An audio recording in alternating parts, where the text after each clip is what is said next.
I am Freddie. I'm the operations manager for Callander Community Development Trust. We base ourselves out of a space called Callander Connect, which is on the main street in Callander.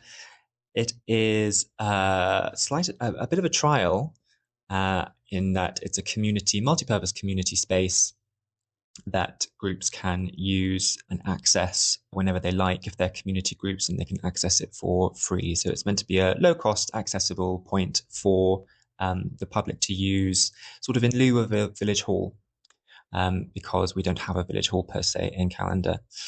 It is also a central information point, people to find out about what's going on in Callander, what's going on with the Development Trust, what's going on with the Community Council, what's going on with Stirling Council and the National Park.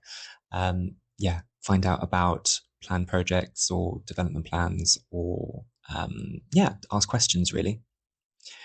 Okay, that's great. Your next one is, what sensory friendly or accessible features do you currently offer, if any?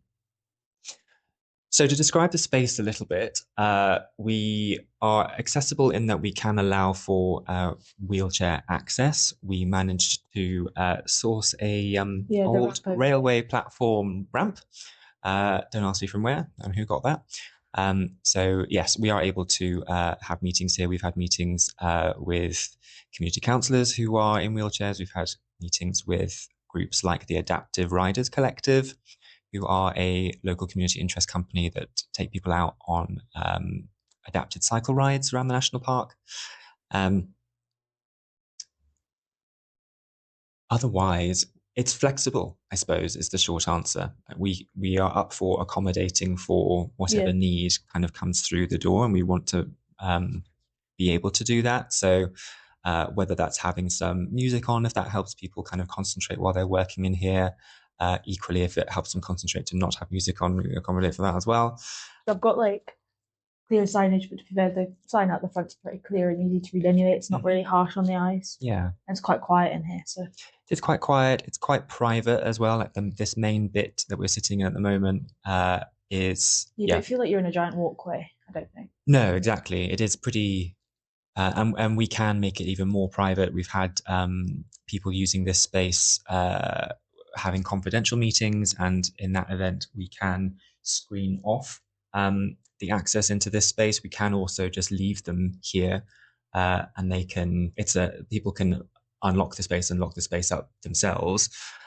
So yeah, we've done that in the past as well, and we'll just put a close sign on the door and it will be kind of completely private if that's what's needed. So there's that flexibility as well. So the permanent members of staff, there are 3 of us, and 2 of them are part-time and just work in the Visitor Information Centre that the Development Trust run down the road. So yes, staff training is fairly minimal at the moment. We would love it to be better, but it's quite expensive though, getting all the training as well. It is, yeah, especially we are a charity, and we're being kind of low on people resource. Finding the time for training is another challenge as well. But yes, no, ideally, I think we would love to be better at that. And our volunteers as well, who run things and use the space and come in and do workshops and things like that. It would be lovely for the non-paid employees, as it were, to get that sort of training as well, because it's a gap for us currently. It's a personal perspective, this next one, and it's, if someone with sensory issues visited for the first time, what would you want them to know or feel comfortable? I would want them to feel comfortable, for sure, absolutely. I think, as I say, we want this to be an open and malleable resource for people in the community, adapted to whatever their needs are, whether that's practical needs or whether that's sort of personal needs. And we try to put that across in our dealings with people when they walk in through this door. The whole point of, or one of the points of this place, is to provide welcome as much as information and make people feel like they can approach us, the Development Trust, or Callander Connect generally, as a place that there are no silly questions and there are no there's no prejudgment, and everyone can come and feel like they belong in the community, like they're part of the community, and that this space is available to them, whatever their needs are. What climate positive actions is your group currently involved in? Yeah, so it's sort of multi-layered answer to this. So the Development Trust itself has engaged in the past in several climate projects. One example that is ongoing at the moment is we run a community e-bike share scheme. We're trying to sort of encourage locals to maybe swap out some of the shorter car journeys that they do in their weekly routine and do them on a bike instead, an e-bike. Also encouraging people to get out and go for bike rides and enjoy the national park, enjoy this beautiful setting that we are lucky to live in, and maybe can break down some barriers to going further afield on a bike if it's an e-bike and it's very low cost. It's sort of a £5 a week or something to Right. hire one of our e-bikes. So we try to make that as accessible as we can. As a development trust, we also have an umbrella of kind of smaller groups that sort of sit within our sphere, if you like. And one of them is Climate Action Callander. So it is a group, very active group, who organise events and projects and initiatives. They're very good at going out and getting funding to deliver these projects. It's just a group of keen volunteers, and they do things like there's a whole movement about local food. I'm pointing to a thing on the wall on my left, a sort of a food calendar, if you like, to help people with their own growing. There is an emerging project coming out of Climate Action Callander at the moment, all to do with making a local food production, which is very early stages at the moment, but that's all kind of about local So growing do and you guys kind of sustainability and things. facilitate these and such? Um, What's your sort of involvement? yes, so the Development Trust for a group like Climate Action Callander would provide the space Okay, to cool. have the meetings or workshops or the public events. We would provide often funding.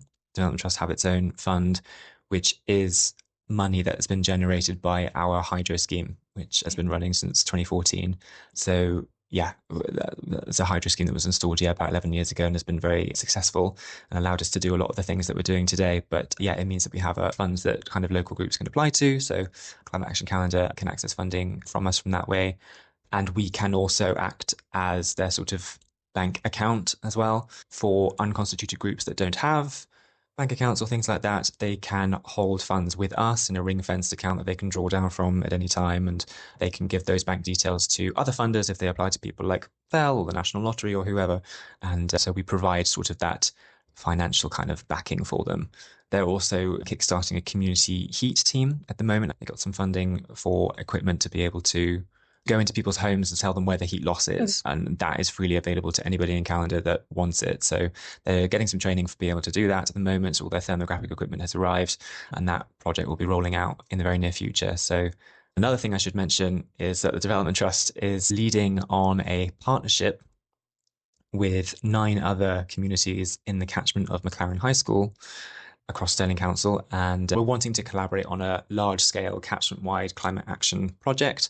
We've had a lot of discussion about it, a lot of consultation as well publicly about it, and what sort of that project should be, what problem it should fix or try to fix. And we're at the point now of applying for a kind of dedicated project officer just for that, who will take forward our findings and progress the kind of quick win projects that we've identified. How would your community kind of get involved within these sort of projects? So yeah, taking the partnership, which is called McLaren Communities Futures, as an example, that was sort of reaching out to individuals and inviting them along because they had a bit of a track record themselves of being involved in climate action projects in the area. But also we advertise publicly, and all of our projects are public information for the community, so we're constantly calling for volunteers and help and expertise with running that sort of thing. The e-bikes as well, kind of a couple of volunteers, one volunteer in particular who essentially runs the entire scheme completely as a volunteer because he loves cycling and he wants to champion it and he wants to get more people on bikes. Is there any challenges at the moment that you're currently working to improve? Whether that be sensory or your climate action, just like any hurdles that you're kind of currently facing? Yeah. Well, so the McLaren Communities Futures are actively working on, they've gone across the whole catchment, looked at the 5 different themes of climate adaptation and looked at what are our individual challenges as communities, but what's the overlap and what is something that we're all struggling with. So is that what we should take forward and something that we should, um, uh, yeah, deliver a project that will ameliorate that challenge. So there's that on kind of a large scale. In terms of sensory, I would love to kind of shout a bit more about being more inclusive about that, and yeah, just sort of maybe have a bit more of a concerted effort to make sure that we are being as inclusive as possible. But yeah, I think at the moment we're just sort of here and flexible and want to welcome people, but something more proactive than that would be a great thing for us to take on. No worries. Anything else you want to add just about anything?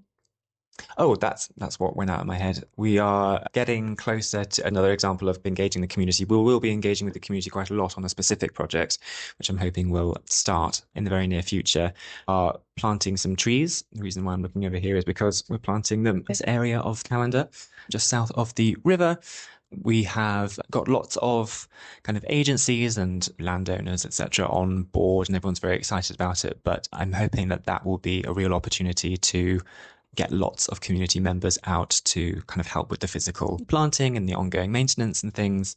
Right. Something similar in Kippen, I think, a while ago. Okay. And when I was younger, I remember going up. My dad had taken us up. Like everybody kind of gets involved. So yeah, brilliant. Yeah, all ages. That'll be a really nice. Yeah, exactly. Kind of, and that can be across all demographics of the community, and a nice opportunity for people to take some proactive kind of work towards biodiversity and taking ownership of it as well, and watching the fruits of their labour grow over time.